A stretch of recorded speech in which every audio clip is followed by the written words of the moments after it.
Well, if we study political science carefully, now today there seems to be another important concept.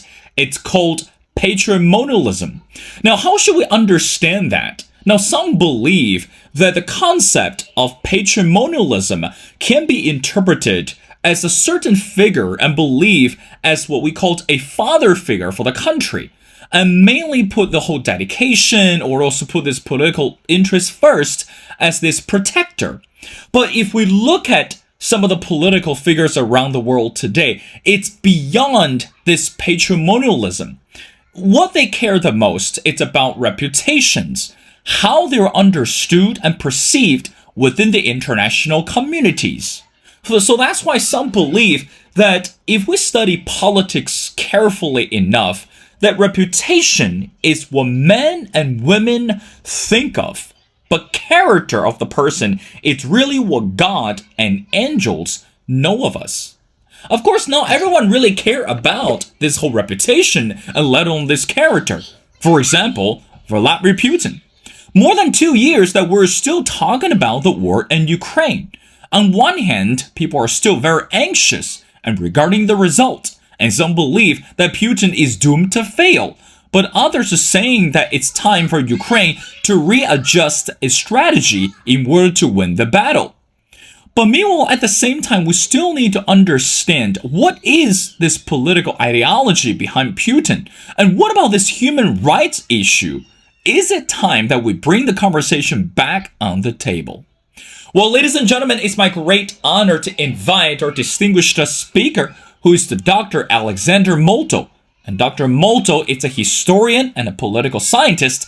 He's the expert on Russia, Ukraine, and the Soviet Union. Well, Dr. Motyl, and welcome back to The Missing Piece. Thank you for having me, Will. It's always a pleasure, and it's an honor and privilege to address your audience. Well, how should we understand such political or even this economic ambition between the two people, Vladimir Putin and the Chinese president? Now, meanwhile, another perspective that we talk about is less than 50 days and the US is going to elect another brand new president. So what message does that send to the West when we look at this ongoing relationship between China and Russia? Well, I think if you consider the current situation within Russia, as well as within China, but especially within Russia, an intensification of anti-Western rhetoric, an intensification of nuclear threats. Putin, as you know, has just reformulated the nuclear weapons doctrine to suggest that he would use nuclear weapons in a variety of other circumstances. All of this, from the perspective of China, is extremely worrisome. China is a status quo power with regard to everything except potentially the South China Sea and Taiwan. Although even there it's been restrained. There's been no invasion of Taiwan. There could easily have been one, and there might still be one, but there has been none. But the bottom line is that it's in Chinese interest to maintain a stable world order, one in which China is increasingly influential, of course, but a stable world order. China avoids assiduously conflicts, armed conflicts, and especially wars of any kind. That doesn't mean that it doesn't have its favorites in existing conflicts, but it tries its best to keep conflicts to a minimum. The war in Ukraine, on the one hand, it's an opportunity for China's ally, Russia, to show that it has some sense of purpose, that it has a strategy, that it has tactics, and that it can potentially win. That was the initial hope on the part of the Chinese. In other words, Russia would perhaps win, but in any case hold its own. After 2.5 years of war, and effectively Russia has made little to no progress As a matter of fact, it's actually lost territory when one considers where it was 2.5 years ago. China must be worried. Its favorite, Russia, isn't performing according to the standards that Russia and certainly China have set for it. More worrisome than the fact that Russia isn't winning. I mean, that, I think to some degree China is happy with that, because that way they have a weaker Russia that's a partner. But the main problem at present, is that Russia potentially could escalate the war to such a degree that it would destabilize all of Eurasia, pose an immediate threat to China's position within Eurasia and the world, and potentially start a world war. Now, China may want many things. It may not be a friend of the West, but it's certainly not interested in Putin's adventurism and the possibility that he might provoke a world war. So my guess is, and this again is simply a guess, but my guess is that Xi Jinping is going to Moscow to tell Putin to cool it, to reduce tensions, to remember that China does not want a military escalation that could lead to the use by Russia of a nuclear weapon, especially if that nuclear weapon is directed against a Western country, because that's exactly what the Russian doctrine suggests, that if there's a so-called aggression against Russia conducted by a non-nuclear and a nuclear country, that nuclear country will be considered responsible for the aggression. So he could conceivably threaten France, the United Kingdom, the United States, and any number of additional countries if he chooses to do so. Now imagine what would happen if a tactical nuclear device were to be exploded someplace in the United Kingdom. That would lead to an immediate Western response. It would be conventional. And as Jake Sullivan and Anthony Blinken said 2 years ago, it would involve conventional weapons and lead to the destruction of a significant portion of the Russian army. Russia should not want that, but China definitely doesn't. This would upset completely the balance of power in Eurasia. This could potentially destroy Russia. And China wants a weaker Russia, but it doesn't want a destroyed Russia. So Putin's adventurism, Putin's complete disregard for stability and for rationality has the potential to harm China almost as much as it has the potential to harm the West and Ukraine. So it's in China's interest to restrain Putin, to hold him back, to tell him, stop. What you're doing is crazy. What you're doing is madness. You have to renegotiate. You have to rethink your position and come up with alternative solutions to the problem that you've created in Ukraine. Dr. Motyl, the conversation sounded familiar. That again, when you mentioned that it's possible that for Xi Jinping to step out the comfort zone, to tell Putin it's important that Putin need to stop escalating the war in Ukraine or stop creating additional unnecessary headache for China or even for the international community. I remember several years ago, again, the reason why I said that a conversation sounded familiar, it was that moment that US and North Korea were about to start a war. I mean, in other words, not really a physical war, but based on the rhetoric and also based on the tension between the two countries. But let's pull back and look at the reality we're facing today. Again, according to the report, that there are hundreds of thousands of Russians who left home simply because they did not want to have anything to do with Vladimir Putin's war. I mean, I think today when we look at the war, we think about the opposite, which is democracy and also peace. Some believe that there's no question that America has been the champion of democracy. But when we look at Russia, when we look at China, Dr. Motyl, how much do we believe that today America has been trying so hard continue to support or to spread the idea of democracy, but meanwhile, country like China, country like Russia are also quietly spreading the idea of authoritarianism. So how should we understand this quietness from Russia and China, and also this partnership? It's not just about this military cooperation. It's about this ideology cooperation to counter the existence of democracy, or to counter the power or the empowerment of democracy. What do you say to that? I think you're absolutely right.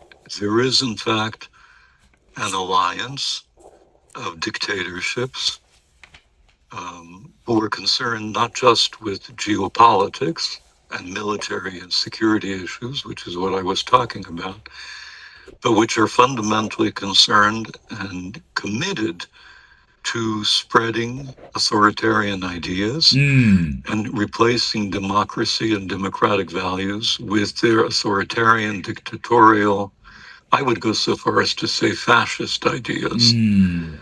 That's certainly true. And, central to this, the core is China and Russia. That also includes alliances with North Korea and Iran. But it goes further, because if you look at Europe, Viktor Orban, the Prime Minister of Hungary, is a would-be authoritarian. He isn't quite yet, but his values are certainly authoritarian. The Prime Minister of Slovakia is authoritarian, Robert Fico. The party that is likely to win the next elections in Austria, the Freedom Party, is authoritarian. The Alternative for Germany is doing very well in Germany, and it's authoritarian. Marine Le Pen, her party in France, is doing very well, and it's authoritarian. So you look at the world, and this is just, the Russia, China, North Korea, Iran, plus a number of European countries. But if you look further afield into Asia, into Africa, into Latin America, you'll find that there is a growing number of countries that are committed to authoritarian ideals, who reject democracy, who reject liberalism, and who would ideally want to replace democracy and liberalism with their values. This is an existential threat to democracy. And of course, when you think of the fact that these countries also have geopolitical designs, imperialist designs, as in the case of Russia and possibly China, then effectively what we're talking about is states that want to expand their sphere of influence and use that expansion in order to promote their own values. That's extremely dangerous for the democracies of the world. Unfortunately, many of the democracies of the world, and the United States, I think, is one of the key examples, have behaved in such a way internally as to discredit democracy. When one looks at the pre-electoral process here in the United States, the competition between Kamala Harris and Donald Trump, the kind of rhetoric they use, the way they talk about each other. And Trump is the greater sinner here, although the Democrats have also committed blunders and made mistakes. But when one looks at this particular election and the pre-electoral period and then eventually the election, it's hard not to be at least somewhat disgusted. And many people just throw their hands up in the air and say, both sides are simply acting impermissibly.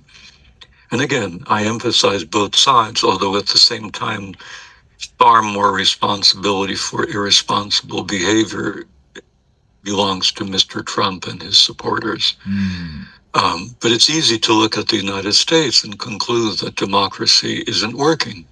And if it's not working in the country that invented, or at least one of the countries that invented democracy, the United States, why not try authoritarianism? Why not go for the alternative? Maybe that'll work better. We know from historical experience that authoritarianism doesn't work, not in the medium to long term. But it can occasionally be effective in the short term. Occasionally, not always, but occasionally. And sometimes that's exactly what people want. So we're facing a genuine threat, a real existential threat to democracy and to democratic and liberal values in the world today. Dr. Motyl, some call it this political or this war in Ukraine that under Putin, it's not just a domestic interest for Putin. And as a matter of fact, it has turned into a global operation. Because again, based on survey and also based on reports, that we've seen a lot of Russian citizens, as I mentioned before, they are tired of living in the country which is involved in this unnecessary war or unwanted war. Now they move to other countries in Europe, for example, in Germany and also in France, and we're looking at other countries like Poland and Lithuania. But just because they move to those countries, they realize that the surveillance has get more heavier on them. So in other words, Putin has continued this operation in a global sense. And those citizens, even though they left the home country, they continue to feel they're being threatened or their lives are still on the line. So Dr. Motyl, from your perspective, do we still believe that this war in Ukraine, it's beyond the territorial dispute, it's beyond this political, economic ambition, it's actually a global operation for Putin, and also send a strong message to the international community? Meanwhile, we look at this growth of China and also this economic agenda or the partnership between the two countries. Do you believe? You're absolutely right. I think, you're spot on in your analysis. The war from the very beginning was never just about some territories in Ukraine. It was always about Putin's imperial ambitions. It was always about the importance of Ukraine to the West. It was always about spreading authoritarian, anti-democratic values and ideologies. People who've ignored that simply don't understand what's going on within Russia. Some people argue that it was simply because of NATO's possible enlargement. That was nonsense from the very beginning. But it was only a very, very small part of the calculations that Putin had. He had an imperialist agenda. He had a geopolitical agenda. He had a fascist agenda. He had an authoritarian and dictatorial agenda. So from the very beginning, this war has been more than just about the Donbass. It's been more than just about Ukraine. It's been from the very beginning about the global constellation, about the division of powers between the democracies and the authoritarians, between the imperialists and the status quo powers. And Putin, in attacking Ukraine, was effectively attacking the post-war international architecture, the system of rules, the system of values that maintained peace, with some exceptions, but by and large successfully maintained peace in much of the world, not in all of the world, but in much of the world, for something like 70 years, which is quite an accomplishment. He went in knowing that it's not just about Ukraine, it's about transforming these rules, abandoning these rules, and replacing them with his great power aspirations, which is why many countries in the world, certainly those in the Ramstein group, but there are also countries in the global south like Qatar and others, have responded to the war because they realize that it's also about them. It's about the global world. It's about the globe. It's about the international order in the entire world. Putin effectively said that there is no order, there should be no order, and the only order that matters to him is the pursuit of Russia's imperialist interests.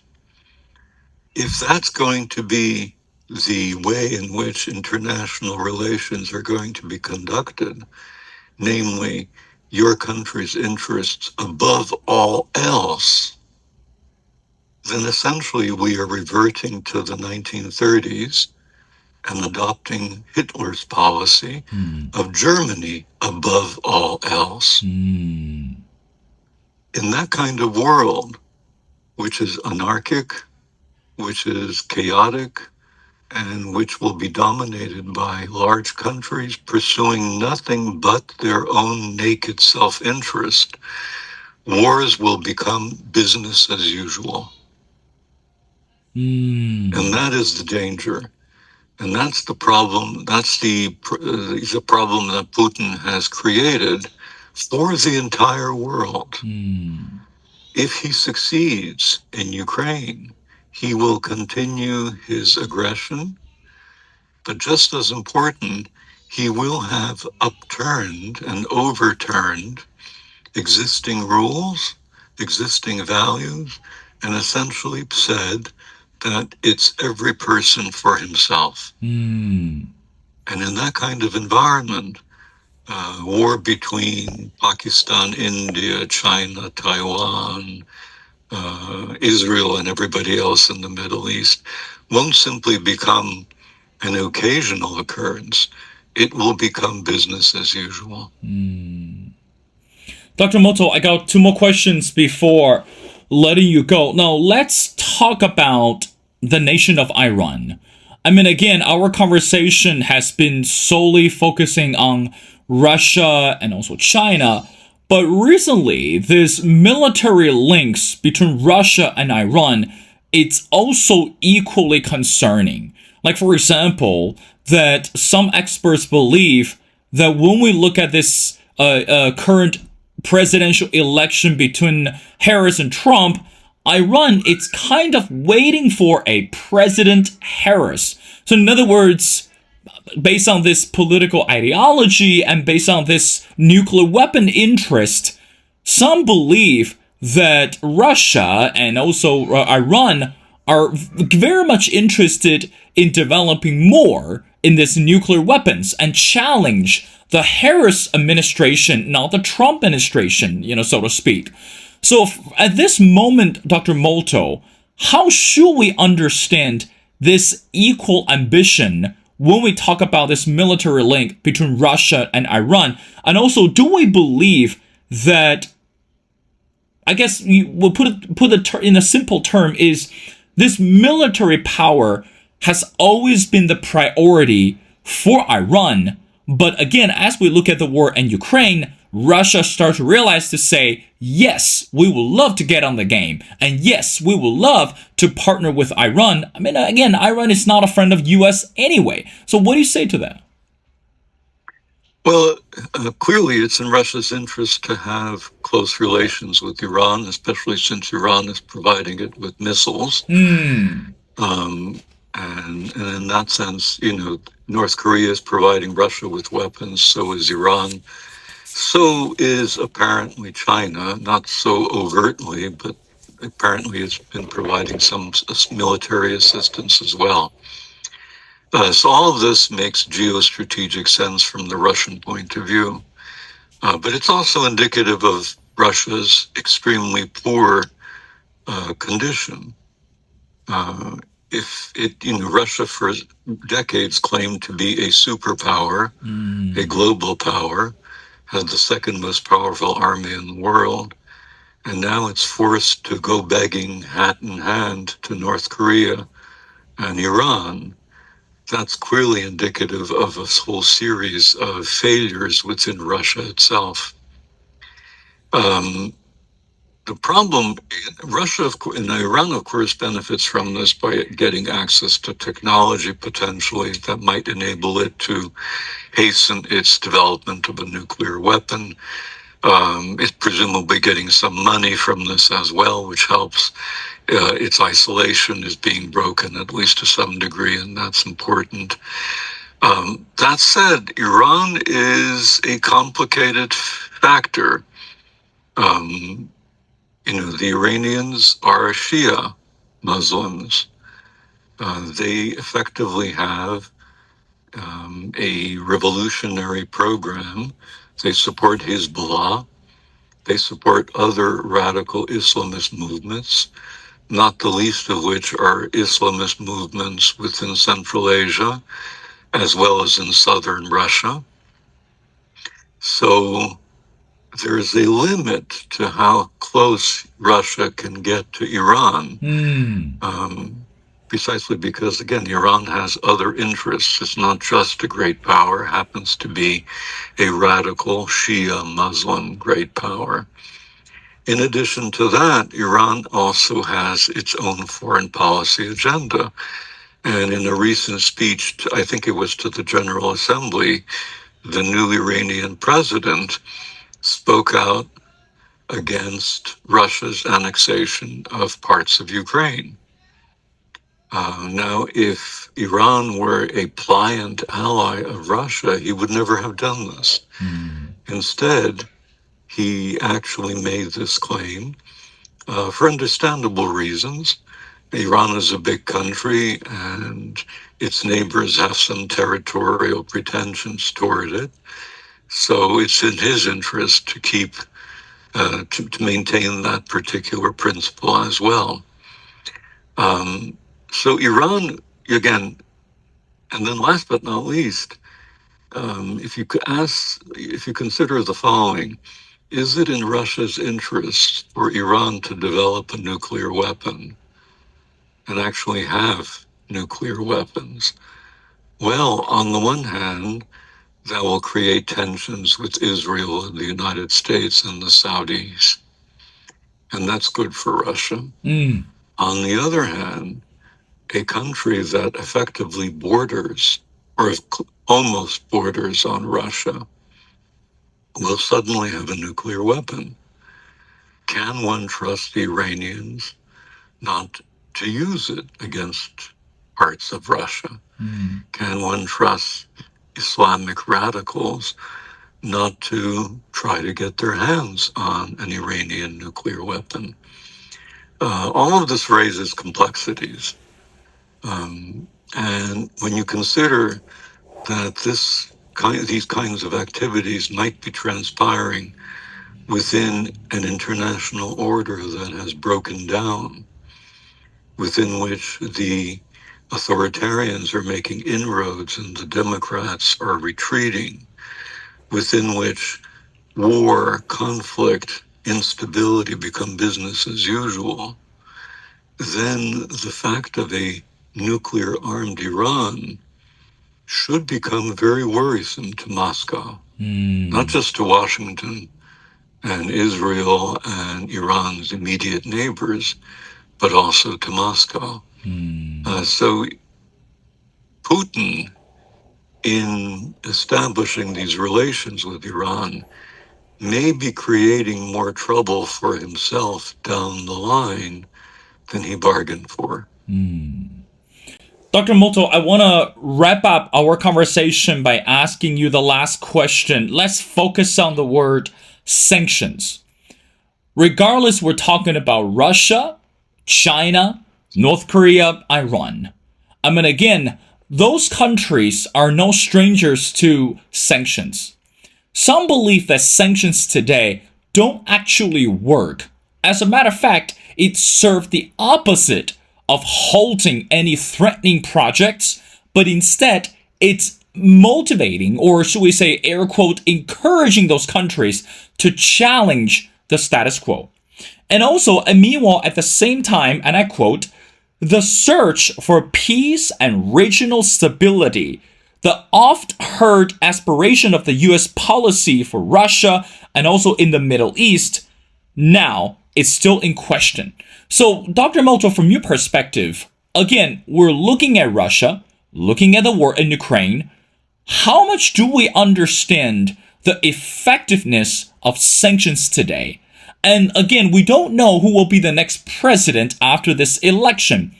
Do we still believe that regardless the election results, sanction is still going to be one of the effective or one of the prioritized the strategies to counter the threat from Russia or to counter this political threat from Putin? Your final thoughts. Well, there's a long debate on sanctions, and you referred to it in your comments. Do they work? Well, it depends on what you mean on work. Do they change policies immediately? Well, the answer, I think, is pretty clear. No. Do they change behavior immediately? No. What they do, however, is worsen the economy. There's lots of evidence for that of the country concerned. And in worsening the economy, complicate the regime's relations with its people, and in the long run, degrade the ability of the regime to maintain its armed forces at the requisite level. The point being that if you want to have a strong military, you really do need to have a strong economy. And if sanctions harm the economy, then over time, again, over time, not immediately, they will harm the military as well. So the point about sanctions is that one has to be patient. They erode a country's ability to engage in war. They don't do that immediately overnight. And that, of course, is a problem because publics, especially in democracies, demand immediate effects. If we introduce sanctions today, well, clearly Russia has to change its behavior tomorrow. And if it hasn't done that, that means sanctions haven't worked. But in the case of Russia, sanctions do work. They could be more stringent, the sanctions, but so far they have contributed significantly to an erosion of the Russian economy. And there are many Russian official economists as well as opposition economists who maintain this view. So this isn't just my point of view. So sanctions do have an important effect. And when you consider that Putin has global aims, he wants to reconstitute a Russian empire, but he also wants to acquire additional territories and play the role of a superpower. At this point in time, the Russian economy accounts for something like 1%, 1.5% of the world's GDP. That's pretty much at the level of Belgium. All right? Now, sooner or later, the fact that the Russian economy is so weak, and it's getting weaker thanks to sanctions, will make it very difficult for him to maintain his level of military preparedness. It's just mathematics. You need a strong economy to maintain a strong military.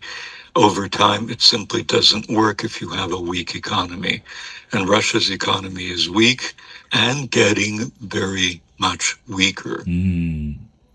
But again, it's not having the immediate effect because for the time being, Putin is manipulating economic resources. He's employing a lot of coercion. and thus far he's been able to keep popular discontent under control. But we know that it's there. There's lots of evidence. We know that many of the soldiers on the front are demoralized. They're deserting. You've already referred to the hundreds of thousands of Russians who fled their country several years ago after Putin declared mobilization. He is now considering another wave of official mobilization for the armed forces, and we can be pretty certain that it will result in several 100,000 Russians fleeing once again. And all of this is ultimately due to sanctions. Sanctions also have a very positive role in the sense that they can be used by the West in its negotiations with Putin, if it ever comes to negotiations. And namely, one can offer Putin the opportunity to make certain concessions in return for an easing of sanctions. So sanctions can also be useful in that regard. Namely, we will reduce our sanctions if in turn you behave in such and such a matter. But the bottom line is that the sanctions against Russia do work, have worked, and will continue to work. But again, as in the case of all sanctions everywhere, they do so progressively, they do so slowly, they do not do so overnight. Well, again, less than 50 days, the US is going to elect a brand new president. And again, we still don't know, after 2 years, what will happen to Russia and what will happen to Ukraine. Again, as I mentioned in the intro, either you care about reputation or would pay attention or too much attention to the word character. But at this moment, it is still for the international community to be unified and to really understand that the war in Ukraine must end, and whoever will be the next president for the US must stand firmly with the international community, able to combat against the such ruthless and heartless decision, and also this dictator of Vladimir Putin. Well, ladies and gentlemen, it's such a great honor to speak to Dr. Alexander Motyl. Again, Dr. Motyl, it's a historian, and he's also a political scientist. He's a specialist in Russia, Ukraine, and the Soviet Union. Well, Dr. Motyl, thank you so much for your time. It's always been a pleasure to have you on our show. We'd love to have you back on the show and continue to talk about this international community. And hopefully next time when we have the conversation, it will be after the election results comes out. So thank you so much for doing this. Thank you for having me, Will, and thank you to your audience for listening to my thoughts. It's always a pleasure and a privilege and an honor.